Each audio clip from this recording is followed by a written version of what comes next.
Everyone, welcome to food crush ಮೇಘು vlogs. ನಾನು ನಿಮ್ಮ ಮೇಘ್ನಾ. ಎಲ್ಲರೂ ಹೇಗಿದ್ದೀರಾ? ಐ ಹೋಪ್ ಎಲ್ಲರೂ ತುಂಬ ಚೆನ್ನಾಗಿದ್ದೀರಾ ಅನ್ಕೋತೀನಿ. ನಾನು ಕೂಡ ತುಂಬ ಚೆನ್ನಾಗಿದ್ದೀನಿ. ಬನ್ನಿ ಇವತ್ತಿನ ಲಾಗ್ನ ಸ್ಟಾರ್ಟ್ ಮಾಡೋಣ.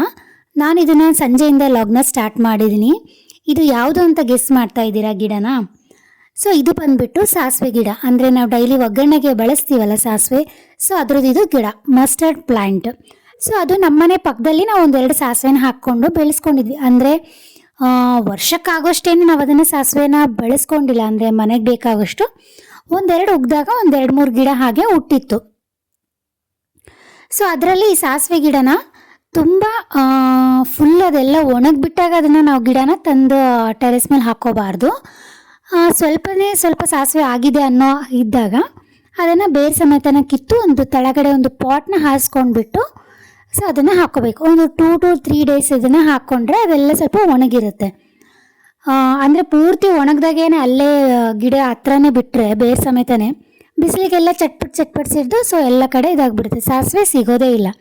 ಸೊ ಹಾಗಾಗಿ ಇನ್ನೊಂದು ಸ್ವಲ್ಪ ಹಸಿ ಇದ್ದಾಗೇ ಇನ್ನೇನು ಆಗಿದೆ ಸಾಸಿವೆ ಕಾಳೆಲ್ಲ ಅಂದಾಗನೇ ಮನೆ ಮುಂದೆ ಅಥವಾ ಟೆರೆಸ್ ಮೇಲೆನೋ ಪಾಟ್ ಹಾಸ್ಕೊಂಡು ಅದ್ರ ಮೇಲೆ ಬಿಡಬೇಕು ಒಂದು 2 days ಆಗೋಂಗೆ. ಸೊ ಅದೆಲ್ಲ ಫುಲ್ ಡ್ರೈ ಆಗಿಬಿಟ್ಟಿರುತ್ತೆ ಎಲ್ಲ ಕಾಳೆಲ್ಲ. ಮುಟ್ಟಿದ ತಕ್ಷಣ ಎಲ್ಲ ಅದೇನು ಬಿಡಿಸೋದು ತುಂಬ ಕಷ್ಟನೂ ಏನಾಗೋದಿಲ್ಲ.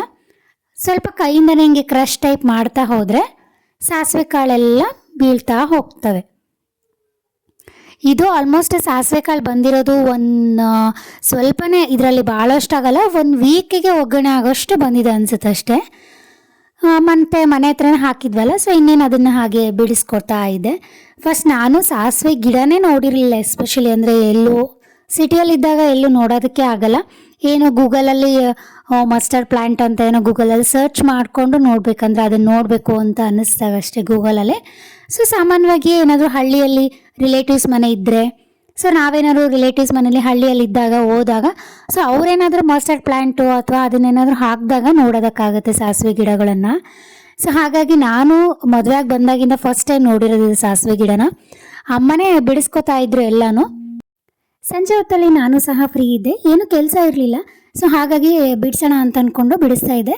ಮುಂಚೆ ಒಂದ್ಸಲ ಅಮ್ಮ ಬಿಡಿಸೋದನ್ನು ನೋಡ್ಕೊಂಡಿದ್ದೆ, ತುಂಬ ಸುಲಭ ಅಲ್ಲ, ಸೊ ಹಾಗಾಗಿ ಏನೂ ಕೆಲಸ ಇರಲಿಲ್ಲ ಅಂತ ಬಿಡಿಸ್ತಾ ಇದ್ದೆ.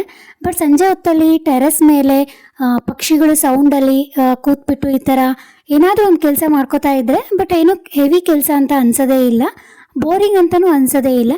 ಸೊ ಹಾಗಾಗಿ ಒಳ್ಳೆ ವೆದರಲ್ಲಿ ಕೂತ್ಕೊಂಡು ಬಿಡಿಸೋದು ಅಂತ, ಸೊ ಹಾಗಾಗಿ ಅದನ್ನೇ ಬಿಡಿಸ್ತಾ ಇದ್ದೀನಿ. 1 ವೀಕಿಗೆ ಆಗೋಷ್ಟು ಇದು ಸಿಗುತ್ತೆ 2 ಗಿಡದಲ್ಲಿದು. ತೋರಿಸ್ತಾ ಇದ್ದೀನಿ ನೋಡಿ ಎಷ್ಟು ಸುಲಭವಾಗಿ ಬಿಡಿಸೋದು ಅಂತ. ಹಾಗೆ ಒಳ್ಳೆ ವೆದರ್ ಸಹ, ಪಕ್ಷಿಗಳು ಸೌಂಡು ಸಹ ಕೇಳಿಸ್ತಾ ಇದೆ ನೋಡಿ.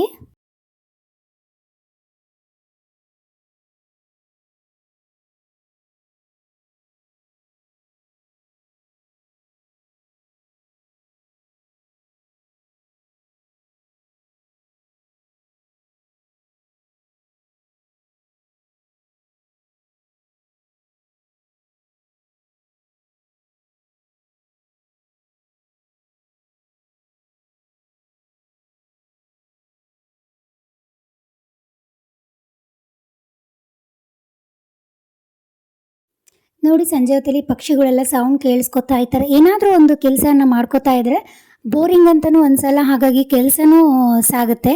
ಹಾಗೆ ಫ್ರೀ ಇದ್ನಲ್ಲ ಅಂತ ಇದನ್ನೆಲ್ಲ ಸಾಸಿವೆಗಳನ್ನು ಬಿಡಿಸ್ಕೊಂಡೆ. ಈ ಥರ ಎಲ್ಲ ತೌಡೆಲ್ಲ ಮೇಲಿರೋದನ್ನೆಲ್ಲ ಈಗ ಅನ್ಕೋತಾ ಹೋದರೆ ಕೈ ಸಹಾಯದಿಂದ ಸೊ ಲಾಸ್ಟಿಗೆ ಇಷ್ಟು ಉಳ್ಕೊಳ್ಳುತ್ತೆ ಅದು 2 ಗಿಡದಿಂದ.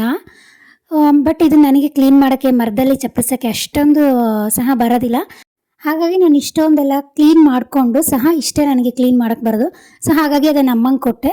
ಸೊ ಅಮ್ಮ ಎಲ್ಲ ಅದನ್ನೆಲ್ಲ ತೌಡಲ್ಲೆಲ್ಲ ಕ್ಲೀನ್ ಮಾಡಿಕೊಂಡು ಸಹ ಇಷ್ಟು ಸಾಸಿವೆ ಕಾಳು ಉಳಿದಿದೆ ನೋಡಿ. ಮರದಲ್ಲಿ ನನಗೆ ಚಪ್ಪರಿಸೋದಕ್ಕೆ ಬರಲ್ಲ, ಬಟ್ ಚಪ್ಪರಿಸಿದ್ರೂ ಇಷ್ಟು ಕ್ಲೀನಾಗಿ ಮಾಡೋದಕ್ಕೆ ಬರಲ್ಲ ಅಂತ ಸೊ ನಾನೇನು ಮಾಡಿದೆ, ಅಮ್ಮಂಗೆ ಕೊಟ್ಟೆ. ನೋಡಿ ಇದು 1 ವೀಕಿಗೆ ಆಗೋಷ್ಟು ಸಾಸಿವೆ ಕಾಳು ಸಿಕ್ಕಿದೆ. ನೆಕ್ಸ್ಟ್ ಡೇ ಬಂದುಬಿಟ್ಟು ನಾನು ಬೆಟ್ಟನೆಲ್ಲಿಕಾಯಿನ ಉಪ್ಪಿನಕಾಯಿ ಹಾಕೋಣ ಅಂತ ಅನ್ಕೋತಾ ಇದ್ದೆ. ಸೊ ಇದು ಒಂದು 10 days ಮುಂಚೆ ನಾನು ಇದನ್ನು ಬೆಟ್ಟನೆಲ್ಲಿಕಾಯಿನ ಹೆಚ್ಚಿ ಒಂದು ಬಾಕ್ಸಲ್ಲಿ ಸ್ಟೋರ್ ಮಾಡ್ಕೊಂಡಿದ್ದೆ. ಈ ಬೆಟ್ಟನೆಲ್ಲಿಕಾಯಲ್ಲಿ ಶೇಪಲ್ಲಿ ಮಾರ್ಕ್ಸ್ ಬರುತ್ತೆ, ಒಂಥರ ಲೈನ್ ಬರುತ್ತೆ. ಸೊ ಅದೇ ಶೇಪಲ್ಲಿ ನಾನು ಕಟ್ ಮಾಡ್ಕೊಂಡಿದ್ದೆ. ಒಂದು 6 to 7 ಪೀಸಸ್ ಬರುತ್ತೆ ಅನಿಸುತ್ತೆ, ಮೇ ಬಿ 6 ಪೀಸ್ ಅನಿಸುತ್ತೆ. ಸೊ ಅದೇ ಮಾರ್ಕಲ್ಲಿ ನಾನು ಶೇಪಲ್ಲಿ ಕಟ್ ಮಾಡ್ಕೊಂಡಿದ್ದೆ. ಇನ್ನೂ ಚಿಕ್ಕದಾಗಿ ಬೇಕಂದರೆ ನೀವು ಇನ್ನೂ ಸಹ ಚಿಕ್ಕದಾಗಿ ಕಟ್ ಮಾಡ್ಕೋಬೋದು. ನಾನು ಒಂದೊಂದು ಹೋಳು ಇಷ್ಟಿರಲಿ ಅಂತ ನಾನೇನು ಮಾಡಿದೆ, ಮತ್ತು ಅದಕ್ಕಿಂತ ಸಣ್ಣದಾಗೇನು ಕಟ್ ಮಾಡ್ಕೊಳ್ಲಿಲ್ಲ. ಒಂದು 10 to 11 ಇದನ್ನು ಹಾಕ್ಕೋತಾ ಇದ್ದೀನಿ. ಒಂದೊಂದೇ ಪೀಸ್ ಇದ್ದರೆ ಚೆನ್ನಾಗಿರುತ್ತೆ ಅಂತ ನಾನೇನು ಮಾಡಿದೆ, ಅಷ್ಟನ್ನೇ ಸಹ 6 ಪೀಸಸ್ ಆಗುತ್ತೆ ಒಂದು ಬೆಟ್ಟದ ನೆಲ್ಲಿಕಾಯಲ್ಲಿ. ಸೊ ಅದೇ ಥರನ ಕಟ್ ಮಾಡಿಕೊಂಡೆ ನಾನು ಎಲ್ಲನೂ ಸಹ. ಇದು ಇನ್ಸ್ಟೆಂಟಾಗಿ ಮತ್ತು ಬೇಗನೆ ಉಪ್ಪಿನಕಾಯಿ ಬೇಕು ಅಂತಂದರೆ ಇದನ್ನು ಸ್ವಲ್ಪ ಸ್ಟೀಮ್ ಮಾಡಿಕೊಂಡು ಆವಾಗಲೇ ತಕ್ಷಣವೇ ಇದಕ್ಕೆ ಒಗ್ಗರಣೆ ಹಾಕಿ ಎಲ್ಲ ಕಲಿಸ್ಕೊಂಡ್ರೆ ಅದು ಥರ ಇನ್ಸ್ಟೆಂಟ್ ಉಪ್ಪಿನಕಾಯಿ ಅದು ಸಹ ರೆಡಿ ಆಗುತ್ತೆ.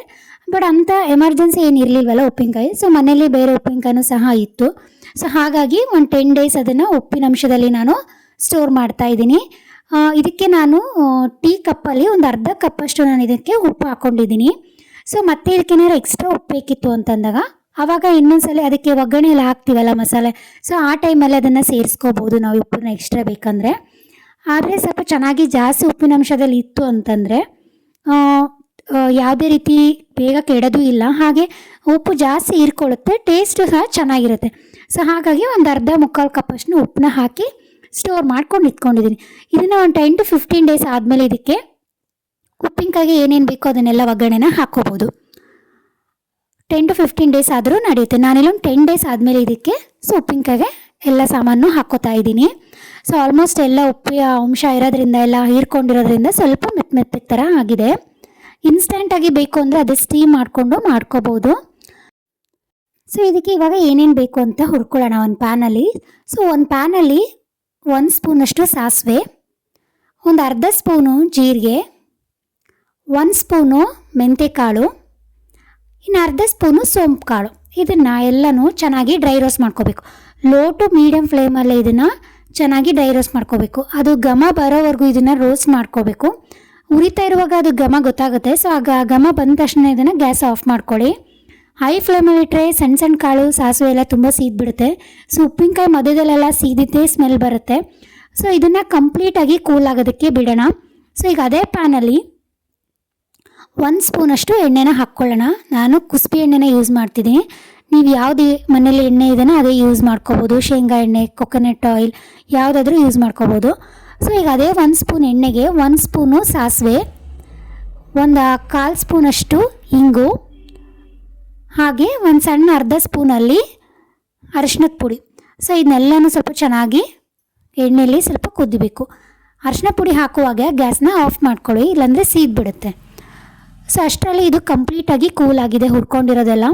ಸೊ ಇದನ್ನು ತರಿಯಾಗಾದರೂ ರುಬ್ಕೋಬೋದು, ಇಲ್ಲ ಫುಲ್ ಪೌಡರ್ ಟೈಪ್ ಆದರೂ ರುಬ್ಕೋಬೋದು. ನಾನು ಮೀಡಿಯಮ್ ಸೈಜಲ್ಲಿ ಇದನ್ನು ಚೆನ್ನಾಗಿ ರುಬ್ಕೊಂಡಿದ್ದೀನಿ. ಇವಾಗ ನಾನು ಇದಕ್ಕೆ 1.5 ಸ್ಪೂನಷ್ಟು ಖಾರ ಪುಡಿನ ಹಾಕ್ಕೊಂಡಿದ್ದೀನಿ. ಟೇಸ್ಟ್ ನೋಡಿಕೊಂಡು ಉಪ್ಪಕ್ಕೆ ಎಷ್ಟು ಖಾರ ಬೇಕೋ ಅಷ್ಟನ್ನೇ ಹಾಕ್ಕೊಳ್ಳಿ. ಇದನ್ನ ಸ್ವಲ್ಪ ಕಡಿಮೆ ಅನಿಸಿದ್ರೆ ಬೇಕಾದರೆ ಆಮೇಲೆ ಹಾಕ್ಕೋಬೋದು. ಸೊ ಹಾಗಾಗಿ 1.5 ಸ್ಪೂನಷ್ಟು ಖಾರ ಪುಡಿನ ಹಾಕ್ಕೊಂಡಿದ್ದೀನಿ. ಈಗ ರುಬ್ಕೊಂಡಿರೋ ಅಂಥದ್ದನ್ನೆಲ್ಲ ಪೌಡರ್ನ ಸಮೇತ ಸೊ ಅಷ್ಟನ್ನು ಹಾಕ್ಕೊಂಡಿದ್ದೀನಿ. ಅದಕ್ಕೆ ಕ್ವಾಂಟಿಟಿ ಅಷ್ಟೇ ನಾನು ನೋಡಿಕೊಂಡು ಹುರ್ಕೊಂಡಿರೋದಲ್ವಾ. ಸೊ ಹಾಗಾಗಿ ಅಷ್ಟನ್ನು ಹಾಕ್ಕೊಂಡೆ ಕಲಿಸ್ಕೊತಾ ಇದ್ದೀನಿ ಸ್ಪೂನ್ ಸಹಾಯದಿಂದ. ಎಲ್ಲದಕ್ಕೂ ಚೆನ್ನಾಗಿ ಅದು ಉಪ್ಪಿನಕಾಯಿ ಇದಕ್ಕೆ ಬೆಟ್ಟದ ನೆಲ್ಲಿಕಾಯಿಗೆಲ್ಲ ಚೆನ್ನಾಗಿ ಹೊಂದ್ಕೋಬೇಕು. ಅದು ನಾವು ಖಾರ ಪುಡಿ ಆಗಲಿ ಉಪ್ಪಿಂದಾಗಲಿ. ಸೊ ಉಪ್ಪು ಆಲ್ರೆಡಿ ಹೀರ್ಕೊಂಡಿದೆ ಎಲ್ಲದಕ್ಕೂ. ಈ ಪೌಡರಿಂದ ಎಲ್ಲನೂ ಸಹ ಅದಕ್ಕೆ ಒಂದೋ ಥರ ಸ್ಪೂನ್ ಸಹಾಯದಿಂದ ಕಲಿಸ್ಕೊಳ್ಳಿ. ಸೊ ಇವಾಗ ಅದಕ್ಕೆ ಒಗ್ಗರಣೆನ ಮಾಡ್ಕೊಂಡಿದ್ವಲ್ಲ, ಇಂಗು ಮತ್ತು ಸಾಸಿವೆ ಹಾಗೆ ಅರಿಶಿನದ ಪುಡಿ, ಸೊ ಅದನ್ನೇ ಎಣ್ಣೆನೆಲ್ಲ ಹಾಕ್ಕೋತಾ ಇದ್ದೀನಿ. ಎಣ್ಣೆ ಉಪ್ಪಿನಕಾಯಿ ಆಗಿದ್ದರೆ ಇದಕ್ಕೆ ಸ್ವಲ್ಪ ಜಾಸ್ತಿನೇ ಎಣ್ಣೆ ಬೇಕಾಗುತ್ತೆ.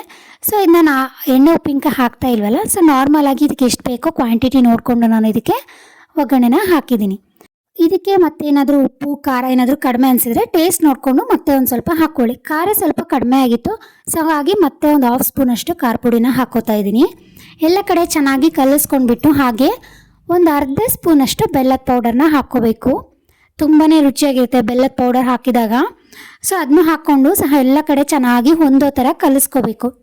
ಸೊ ಎಲ್ಲ ಚೆನ್ನಾಗಿ ಕಲಿಸ್ಕೊಂಡ್ಮೇಲೆ ಇದನ್ನು ಒಂದು ಬಾಕ್ಸಲ್ಲಿ ಏರ್ಟೈಟ್ ಬಾಕ್ಸಲ್ಲಿ ಇದನ್ನು ಸ್ಟೋರ್ ಮಾಡಿಕೊಂಡ್ರೆ ಒಂದು 10 days ಬಿಟ್ಟರೆ ಇದು ಉಪ್ಪಿನಕಾಯಿ ಇನ್ನೂ ತುಂಬಾ ರುಚಿಯಾಗಿರುತ್ತೆ.